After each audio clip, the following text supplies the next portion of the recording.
الحمدللہ رب العالمین والصلاۃ والسلام علی سید المرسلین اما بعد فاعوذ باللہ من الشیطان الرجیم بسم اللہ الرحمن الرحیم الصلاۃ والسلام علیک یا رسول اللہ وعلی آلک واصحابک یا حبیب اللہ۔ وہ چیزیں جن کا جاننا ضروری ہے کے تحت ہم مختلف ایپیسوڈ تیار کر رہے ہیں۔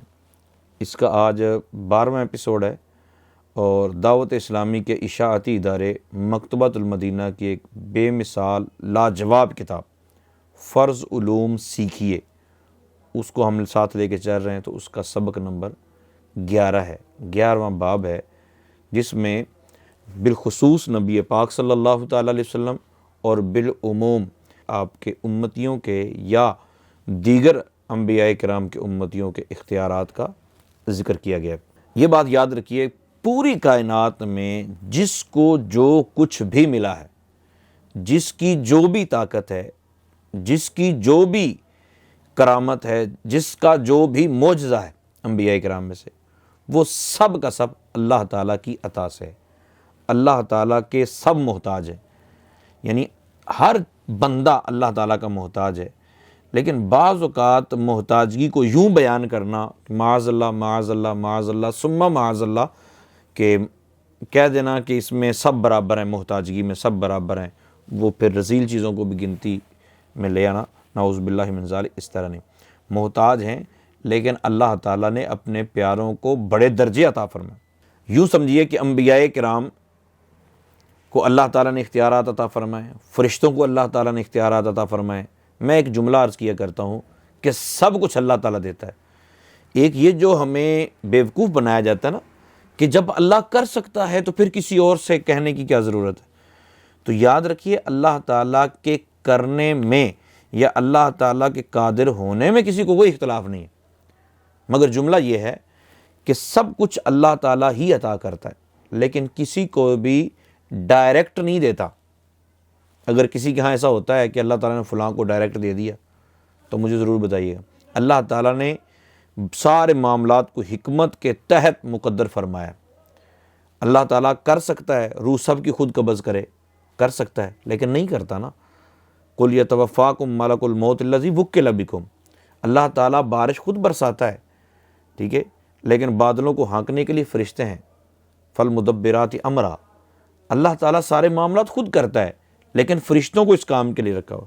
صورتیں اللہ بناتا ہے لیکن لڑکی بنانی، لڑکا بنانا بخاری شریف کی روایت سے ثابت ہے کہ یہ فرشتے کی ڈیوٹی لگی ہوئی، کرتا سب کچھ اللہ ہی ہے۔ حضرت عیسیٰ ابن مریم علیہ السلام رضی اللہ تعالی عنہ، ان کے لیے بھی اللہ تعالیٰ نے اہتمام فرمایا، اللہ تعالیٰ نے بیٹا دیا اور بغیر باپ کے حضرت عیسیٰ علیہ السلام کو پیدا فرمایا۔ لیکن کیسے کیا، اس کے لیے بھی جبریل امین علیہ السلام کو بھیجا ہے۔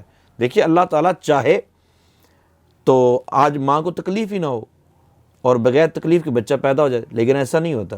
اللہ تعالیٰ چاہے تو جو عورتیں بیچاری پریشان ہیں، جن کی شادیاں نہیں ہوتی، ان کے سہارے کے طور پر اللہ تعالیٰ بغیر باپ کے بچہ پیدا کر دے، لیکن وہ نہیں کرتا۔ اس نے اسباب وسائل بنائے، انہی کے مطابق چلنا ہے سارا معاملہ۔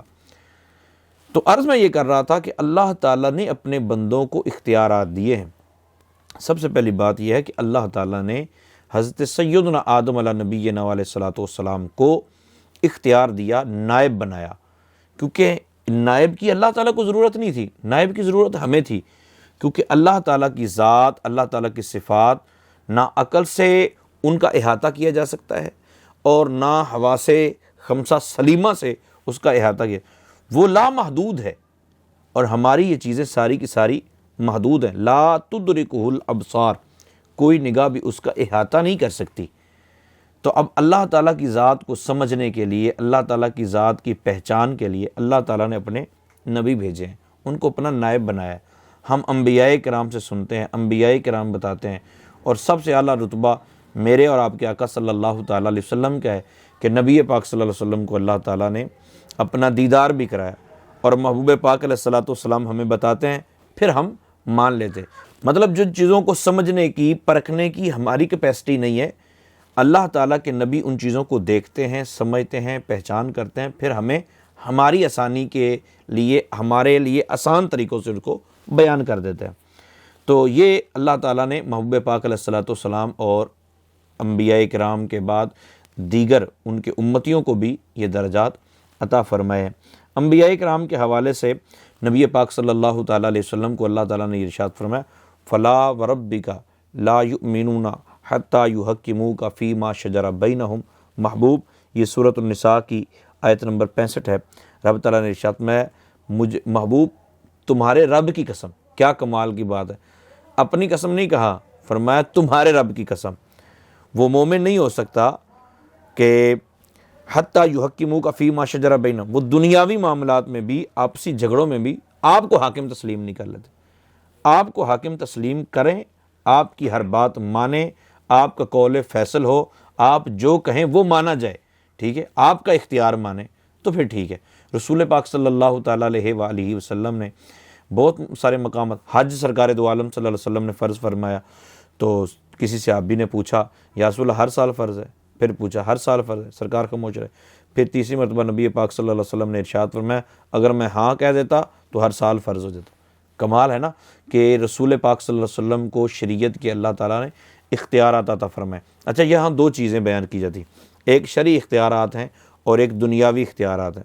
لوگ کہتے ہیں جی دنیاوی معاملات کے نبی پاک صلی اللہ علیہ وسلم کے پاس اختیارات نہیں ہیں، حالانکہ سورۃ النساء کی آیت نمبر 65 میں شرعی صرف اختیارات کی بات نہیں ہوئی، بلکہ فیصلہ یہ ہوا کہ حتیٰ یحکموک فیما شجر بینہم، اپنے آپسی معاملات میں بھی آپ کو حاکم نہیں مانیں گے تو وہ مومن کہلانے کے حقدار نہیں ہیں۔ اللہ تعالیٰ نے سورۃ التوبہ کے اندر یہ ارشاد فرمایا قاتل الذین لا یؤمنون باللہ ولا بالیوم الآخر ولا یحرمون ما حرم اللہ ورسولہ، کہ ان سے لڑو جو ایمان نہیں لاتے، اللہ پر ایمان نہیں لاتے اور آخرت کے دن پر ایمان نہیں لاتے، اور وہ حرام نہیں مانتے اس کو جس کو اللہ اور اس کے رسول نے حرام کر دیا۔ اب کوئی کہے جی اللہ نے حرام کیا تو بھائی رسول اللہ صلی اللہ علیہ وسلم بھی تو وہی حرام کرتے ہیں، جبکہ حقیقت یہ ہے جس کو قرآن نے بیان نہیں کیا لیکن نبی پاک صلی اللہ علیہ وسلم نے بیان کر دیا وہ بھی حرام ہے۔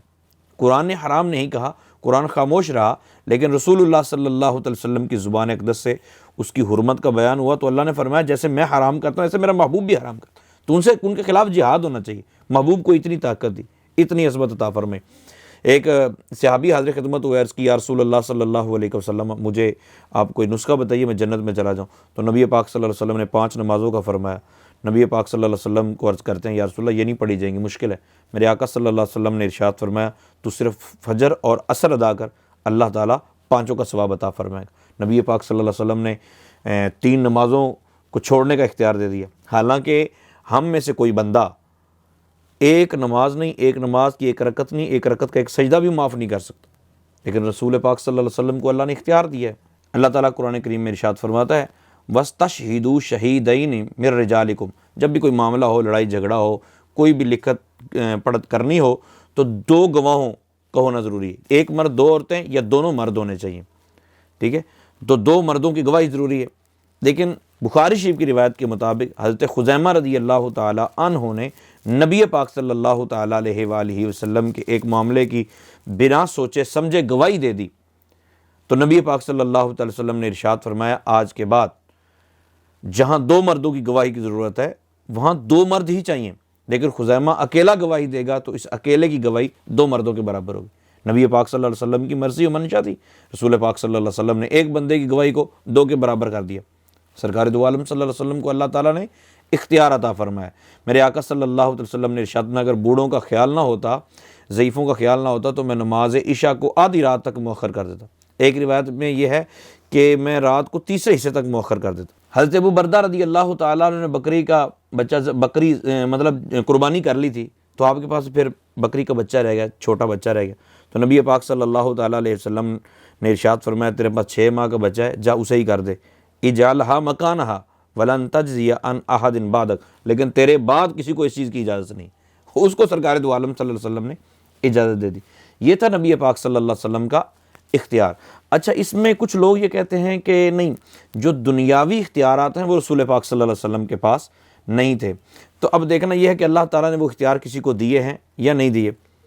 تو سورہ مریم کی آیت نمبر 19 ہے، اللہ تعالیٰ کے طرف سے بھیجے ہوئے حضرت جبریل امین علیہ الصلوۃ والسلام آ کے کیا کہتے ہیں کہ انما انا رسول ربک لأہب لک غلاما زکیہ، مریم مجھے تیرے رب نے بھیجا ہے، میں اللہ تعالیٰ کی طرف سے آیا ہوں، لأہب لک غلاما زکیہ، تاکہ میں تجھے پاک بیٹا دوں۔